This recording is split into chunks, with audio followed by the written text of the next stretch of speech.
déclaration liminaire. Le collectif des chefs d'établissement privés du Sénégal, COSEPS, réuni en Assemblée générale ce samedi 26 novembre 2022 à City Business Dakar, tient à remercier l'ensemble de ses membres pour la qualité des débats et toute la presse qui a bien voulu couvrir ce point de presse. Le COSEPS, qui regroupe la quasi-totalité des écoles de santé, a fait un diagnostic sans complaisance des résultats catastrophiques de la première session de l'examen de certification 2021 des infirmiers, des sages-femmes et des assistants infirmiers. Nous avons défini des axes de réflexion qui devront aboutir à des propositions qui permettront d'éviter à l'avenir pareille hécatombe. Effectivement, il y a eu hécatombe et nous en mesurons vraiment les effets. Dans ce diagnostic, le COSEPS a mis chaque acteur devant ses responsabilités. Les écoles de formation, notre ministère de tutelle et les étudiants également. Par ailleurs, le COSEPS dénonce avec la dernière énergie la sortie malencontreuse de 3 directeurs d'école qui, prétendant parler au nom d'un syndicat, ont voulu créer le doute dans l'esprit de nos chers étudiants et des parents. En effet, tous les chefs d'établissement surpris par le taux d'échec élevé ont fait preuve de responsabilité en tirant les enseignements de cet examen. Le COSEPS a toujours reconnu qu'avec l'instauration du système LMD, nos écoles doivent impérativement migrer vers l'enseignement supérieur et un observatoire a été mis en place pour gérer cette phase transitoire. Des rencontres avec les différents responsables des 3 ministères concernés, c'est-à-dire notre ministère de tutelle, le ministère de la Santé, le ministère de la Formation professionnelle et le ministère de l'Enseignement supérieur, de la Recherche et de l'Innovation. Et ces rencontres, effectivement, se sont déjà tenues. L'État du Sénégal a demandé la mise en place d'une commission tripartite qui doit se pencher sur l'application du système LMD dans les écoles de formation en santé. Le COSEPS ne regroupe en son sein que des écoles légalement constituées. Effectivement, on nous a mis au banc des accusés pour dire que ce sont des écoles qui ne sont pas légales. Dans le Sénégal, à peu près 80% sont des écoles qui ne sont pas légales. Aujourd'hui, nous tenons devant la presse, devant l'opinion nationale et internationale, pour dire que ces écoles, membres du COSEPS, c'est des écoles légales.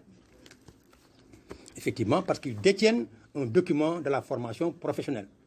Bien sûr, nous irons vers l'habilitation, nous irons également vers l'accréditation grâce effectivement à certains projets qui sont en train aujourd'hui d'appuyer les écoles privées de santé.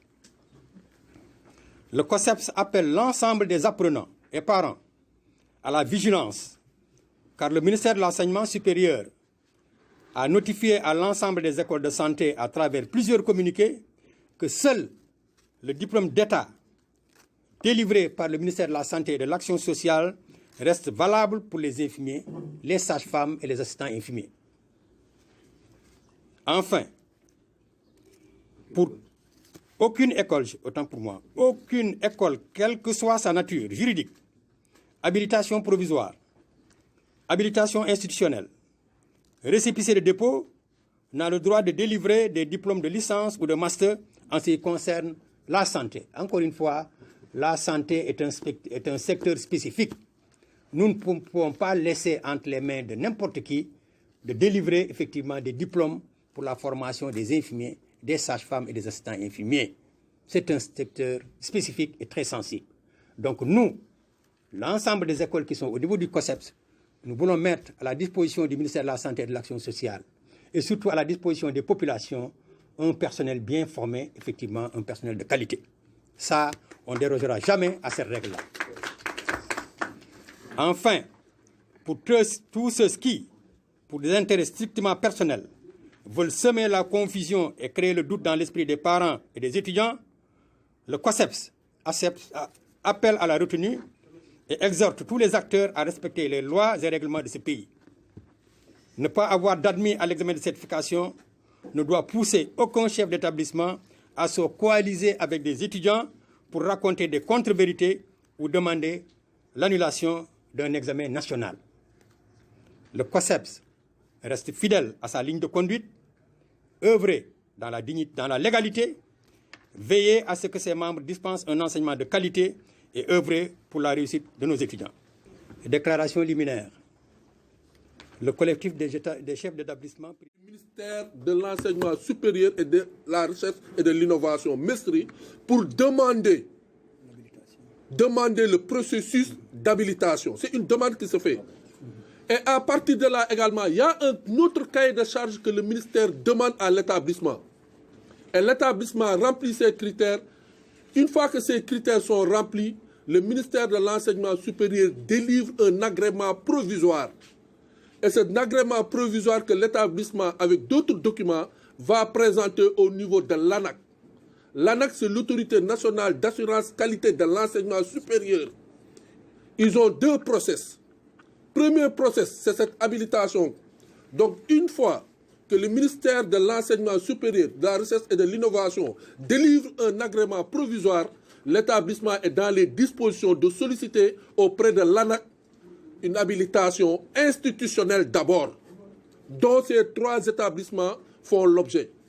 Il y a l'un des établissements ici présent dans la salle pour vous dire qu'il n'y a pas une unité autour de cette question. Ils ont semé une doute. C'est de la publicité, c'est du marketing, c'est de la concurrence déloyale, ces déclarations. L'une de ces écoles est ici présente sur la table, pour ne pas la citer, est en total désaccord par rapport à ce processus. Et donc, cette habilitation également, ce qu'il faut comprendre, nous sommes tous dans les dispositions. Toutes les écoles de santé qui ont une autorisation du ministère de la formation professionnelle ont déposé auprès du ministère de l'enseignement supérieur et attendre l'ouverture du processus d'habilitation. Donc, c'est entre l'ANAQ, le secrétariat exécutif de l'ANAQ, d'ouvrir l'appel à candidature et à ce moment-là, nous pourrons aller candidater. Certains sont déjà candidatés, ils attendent la visite des experts auprès de leur établissement. Donc pour dire qu'il n'y a que 4 établissements, vraiment c'est de l'intox, ce n'est pas une bonne information. On n'a pas compris les raisons pour lesquelles ces gens-là ont cité que 4 établissements et ont omis d'expliquer réellement le processus pour aller à l'ANAQ. Encore une fois de plus, à éclairer. Être habilité par l'ANAQ ne veut pas dire que les autres établissements ne sont pas reconnus et ne sont pas de qualité. Puisque ici, il y a des universités, il y a des facultés qui ne sont pas habilitées par l'ANAQ. Il y a de très bonnes écoles qui ne sont pas habilitées par l'ANAQ. Il y a des écoles publiques qui ne sont pas habilitées par l'ANAQ. Donc, jeter l'anathèse sur les écoles de formation pour dire que les autres écoles de formation ne sont pas habilitées par l'ANAQ, ne sont pas de bonnes écoles. Vraiment, surtout en ce moment d'ouverture des classes, vraiment, c'est aléatoire. Ça, nous tenons à apporter cette clarification auprès de la presse qui a beaucoup tiré sur les habilitations. Nous avons de très bonnes écoles. Nous sommes conscients de la formation en santé, demande énormément d'efforts, du sérieux. Maintenant, là où il y a le bas blesse, c'est la délivrance de diplômes, surtout la licence. Chers camarades sénégalais, on attire votre attention sur la délivrance de diplômes dans le secteur de la santé.